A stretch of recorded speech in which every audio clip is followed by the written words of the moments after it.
దయను సత్యమును ఎన్నడును నిన్ను విడిచి పోనీయకము. వాక్యము, దయ, కనికిరము, వాత్సల్యత నీకున్నవి నాలో యాక్టివేట్ కావాలయ్యా. నా బ్రతుకుని మార్చయ్యా.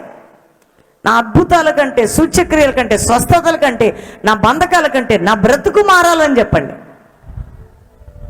అట్టి విధంగా నన్ను మార్చు. ఏ సమస్యలను బట్టి లైవ్ చూస్తున్నా, ఇక్కడున్నా, ముందుగా నీ హృదయాన్ని ప్రభు పట్టుకొని నీ అంతరంగ స్థితిని మార్చి నీ ఆత్మీయ జీవితాన్ని దిద్దబోతున్నాడు.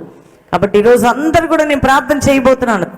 థ్యాంక్ యూ ప్రభా. ఎంతమంది బిడ్డలు నీ మాటలు రిసీవ్ చేసుకున్నారో వారిలో అది ఫలింప చేయండి అయ్యా. వదిలిపెట్టుకోకుండా కృప చూపండి నాయన. ఆత్మీకంగా బలపరచండి నాయన. లోతైన సత్యమందు బిడ్డలు ప్రతిష్ఠించబట్టుకు సాయం చేయండి అయ్యా. లైవ్ అనేకులకి మాటలు షేర్ కావాలా ప్రభా. అనేక హృదయాలు తెప్పరిల్లాలి, తెరవబడాలి దేవా. ఆ విధంగా మీరు కృప చూపమని యేసు నామములో అడుగుచున్నాం తండ్రి, ఆమేన్.